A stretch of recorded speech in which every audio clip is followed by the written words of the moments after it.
Hi, I'm Tammy Greenberg, Senior Vice President, Business Development of the RAB, and welcome to the Radio on Main Street podcast.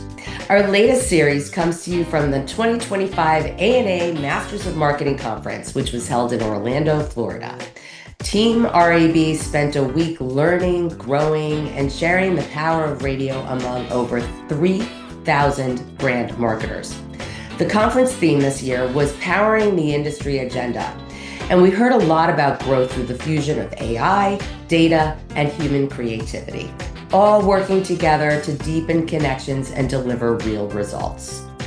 Mike Hulvey, RAB's president and CEO, had the opportunity to chat with many marketers about their business, their marketing goals, the issues that they're most focused on, and of course, their thoughts about radio. In our first episode, we dive into how one of America's most beloved wine brands continues to evolve for a new generation of drinkers. Mike is joined by Dan Kleinman, Chief Brand Officer for Deutsch Family Wine Spirits, the home of Josh Cellars, Yellowtail, and Redemption Bourbon brands, and the #1 premium wine brand in the United States. In this conversation, Mike and Dan unpack how Deutsch Family Wine Spirits manages the portfolio of brands and how they're using storytelling, podcasts, and authentic partnerships to reach younger audiences. Take a listen. It's Radio on Main Street. Hi, I'm Mike Hulvey, and I am thrilled to have Dan with us. And Dan's going to tell us something about what he gets to do each and every day, which is going to make everyone a little jealous, including the person who's calling him on the phone right now, because you get to hang out with some of the best brands in the wine business. My name's Dan Kleinman. I'm the Chief Brand Officer for Deutsch Family Wine Spirits, and we have 20 wine brands and 6 spirits brands. Our most well-known brands are Josh Cellars, which is the #1 premium wine brand in the U.S., and Yellowtail wine, which is actually the #1 imported wine in the U.S. We also have 4 of our spirits brands. Great, kind of new to world spirits brand. One's called Gray Whale Gin out of California, Redemption Bourbon, Bibb and Tucker Bourbon, and Cantera Negra Tequila. My favorite question for someone like you is, you have all of these choices. What's the go-to for you and your family? The go-to is actually our newest wine from Josh called Josh Sea Swept, and it's a hybrid of Pinot Grigio and Sauvignon Blanc. And when we were creating it, I went to our head winemaker, Wayne Donaldson, and said, I want a wine that I could chug after 45 minutes on the Peloton. He says, I can do it, but I don't think you're going to make 45 minutes on the Peloton, Dan. So he created this really crisp, light, little bit lower alcohol wine that is fantastic. It's a great, we call it a patio pounder or a summer sipper. It's a great, really refreshing wine. It's doing very well in the market. Just for fun, yeah. How long does it take to go from you with an idea, yeah. whether it was a straight line to connect the dots, and actually being ready for market? Sure, it depends. Most. And did it travel that way, or is that just a? It depends, like how much aging you're doing on the wine. But a wine usually will take about a year, and not sure everyone knows this, but the standard harvest time for a California wine is usually September, late August through early October. So you've got to, get the wine off the vines, or the grapes off the vine, and you need to let it settle and tank for, depending on the type of wine, 6 months. If you're aging it in oak or something like that, it could take 18 to 24 months, but usually about a year. One of the most, I would say, time-intensive parts of it is the packaging, because it takes about 6 months ahead of when you bottle you have to have your label ready 6 months in advance to get it printed and produced and ready to go at the production facility. Well, as someone who is in charge of that process from the marketing perspective, walk us through what kind of an average, like from the beginning to the end, but you're out way ahead of it, correct? In that process. Usually, it starts, we have, we're always looking, when the time is right for our brand and portfolio to expand our penetration through new products. So we're always looking either to recruit new consumers. In the case of the Sea Swept, it was to get younger drinkers into wine, because wine as a category has a little bit of an issue relative to beer or spirits at attracting drinkers under 40. So we'll do a lot of upfront work, insight and consumer testing work to, with a bunch of different concepts, try and understand, if we have something will meet that objective, either giving a new occasion for someone who already loves Josh or actually bringing entirely new drinkers in. So we'll do a lot of consumer research, both quantitative and qualitative, to understand, is the concept a winning concept? Then we'll go into pack design, make sure we have a winning pack, and then we have to wait till the grapes come off the vines, and we usually have a regular cadence because Josh and Yellowtail are, they're sold in your Targets, your Walmarts, and most of those guys bring in new products every February. So we're always aiming for that timeline, and they make their decisions July prior. So we're usually about 12 months out on the marketing side, 12 to 15 months, creating the concept, getting it ready to go to market, developing the marketing plans, and selling it into major retailers. So right now are you focused on 27, 28? Yeah, so our next big innovation is actually a sparkling version of Sea Swept, which comes out in February, and we have been working on that, for, I would say, a little bit over a year now. When you look at your marketing deployments, again, we're the RAB, Yep. audio, we all are wine consumers as well. Talk to us about your attitude towards audio. Yeah, I mean, we are really excited. We're just getting into the podcast game. We've done radio in our past, but what we love about podcasting, if we can get the right creative message in there, it's just such a great format for storytelling. And Josh has a great brand story. It was, created by a gentleman named Joseph Carr as a tribute to his father, who instilled all of these wonderful values in him that he didn't appreciate till after his father had passed. And he has a really touching story of how he created the brand as a tribute to his dad. He literally grew up very poor in upstate New York, outside of Troy, New York. And so his story is much different than, your iconoclastic winemaker who's probably very wealthy and has passed down, the vineyard from generation to generation. So we see podcasts, because they are episodic in nature, as a great way to actually tell his story in an episodic way that actually contextually feels really great for the media. And then with younger consumers, there's so many powerful podcasts out there that, we're really looking to not only just advertise, but form relationships and become part of the fabric of the culture of that podcast. So when we look for partners, and we're still in the process now, we're trying to find people who want to really get involved with us at a deeper level. And if the Josh bottle ends up on their table while they're podcasting, then that's, and they will earnestly fall in love with the brand and talk about it. We think it's a tremendous medium. So we're just getting started, and we think the future's bright, and I can imagine us taking our spend up, considerably over the next 2-3 years. How is that evaluation process in terms of looking for those partners? How are you doing that? A lot of it is, it's great. I have a team of, particularly as we're going after millennials and Gen Z, I have a phenomenal brand team of really tapped in millennial women who kind of knew the landscape and knew who the personalities were that would be a fit for the brand and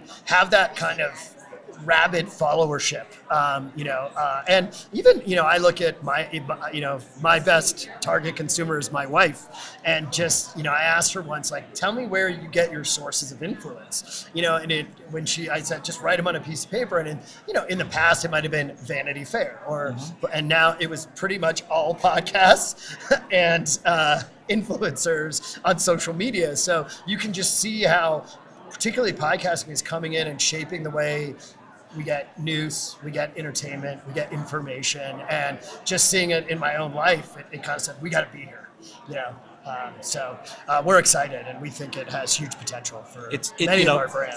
From the radio audio space, it's always been our core strength. Yeah. In that relationship with the audience. Yeah. Going back to the time when you were growing up in LA, we were having a conversation before we went on the air. You grew up in a really rich media environment in LA. Sure. I grew up in the Midwest, but I was impacted by big names out of Chicago and like Guys. Ours was Mark and Brian on 95.5 KLOS in LA. It was kind of what I grew up in, like Rick Dees, who was Kiss FM. And these guys were, celebrities in their own right. So that's, it's kind of, I have very fond memories. And then as I moved to the East, sports radio became my thing, and just, fell in love with Mike and Mike, and was a religious listener daily as I drove to work. So, it's, as a medium for me, it's, I think it's a really exciting one. I think we always balance, the audio versus visual nature, but because Josh Cellars is such a storytelling brand, we like it as a medium. I love that. Yeah.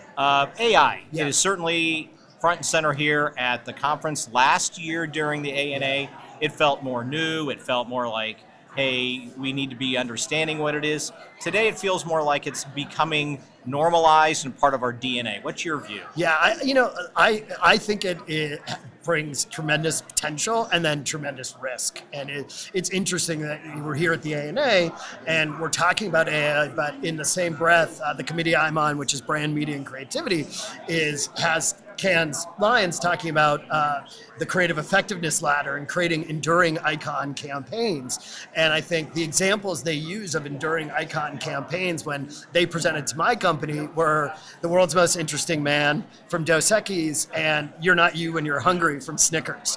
And, AI is not going to dream up Betty White, running down a football field and cursing at a bunch of guys. There's a inspiration and a humanity to creative development that I just hope we don't lose in this AI age. But some of the examples you're seeing in terms of how you can train AI, the content is as good as emotive stuff that was created by humans. So ton of potential. I think the learning curve, it feels,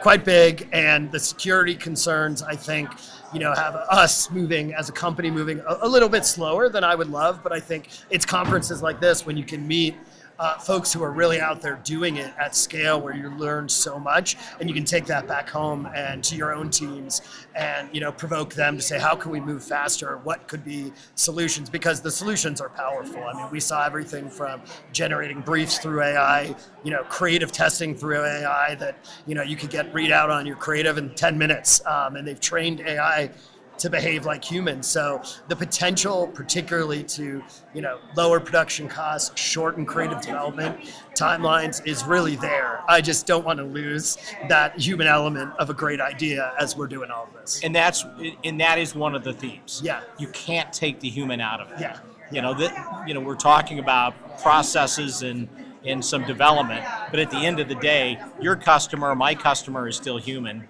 Yeah.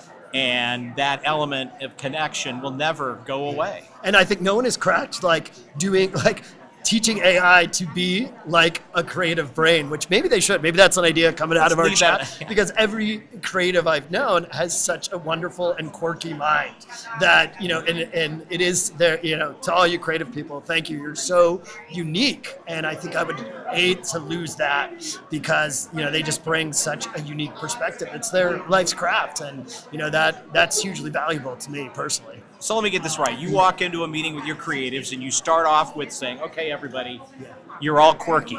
I love you. Let's get to work. Usually after a glass of wine, we get into that. But yes, we have, we're in a fun business. So, my mantra is keep it all fun. But, they know they're quirky. You embrace that. Yeah, we embrace it. And that's what makes them great. What excites you about marketing today? I think, I do. I think as technology helps us get more and more personal, or it makes us more able to be personal in our marketing, to crack being able to, not in a creepy way, know enough about the consumer to really deliver real value to them. I think that is what, as marketing continues to evolve, we're getting better at that and better at that. And that's exciting because, what you're going to do is going to work. You're increasing your chances of the work that you do will have the impact you want, which I find is hugely exciting. Like, on Josh, for example, we're a huge brand. We sell 7 million cases of Josh. 75% of our drinkers only drink one type of Josh. And if you move to drinking 2 types of Josh, on average, you drink about 1.5 cases more of Josh a year. So we can use tech to find out you're a cab drinker, but not a Josh Sauvignon Blanc drinker. We can try and convince you. We know your interests. We know what other Sauvignon Blancs you may be drinking. So it gives us as marketers this incredible opportunity to deliver creative that, we hope will, inspire people to want to try it. But on our end, we can really attack very specific objectives like that. That we could never do in a traditional linear TV or print type of way. You walk into our house. Yeah. There's a bottle of Josh Cab. Yeah, there you go. Ready to go. Yeah. My wife, that's her go-to. Yeah, and we're one of the few wine brands. Most wine brands have one go-to, like in your household. All of our wines pretty much are number one or number two in their varietal.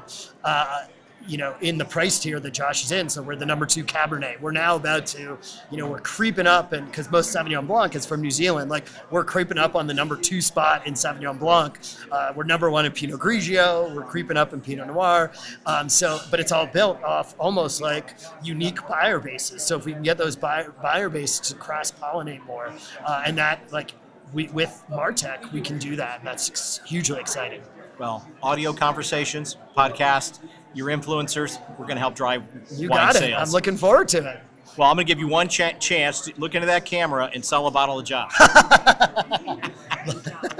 Now he's on the spot. Definitely get out there, and we've got 2 great Joshes I want you to look for in your store next time. Josh C-Swept, if you're a white wine drinker, and we call it its sister brand, Josh Hearth, which is a very robust Cabernet that we made for Moments by the Fire, since we're entering into, we're down here in Orlando, so it's 87 degrees, but as we enter into those colder months, Hearth is a really rich, warming, great thing to have while you're hanging out with friends at home after you finished your meal, you're retiring into the fireplace or the fire pit. It's a great wine we always say it brings close friends closer. So that's my pitch. Dan, no charge for that, by the way. Thanks for spending some time with us today. No problem, it's my pleasure. Just like great radio, the Josh story is rooted in connection. Real people, real moments, and the power of bringing others a little closer. Josh C-Swept captures that same spirit. It's about savoring the easy, everyday moments that make life meaningful. Big thanks to Dan at Deutsch Family Wine Spirits for sharing how they continue to blend tradition and innovation, and for reminding us that when it comes to storytelling, whether over the airwaves or over a glass of wine, authenticity always wins.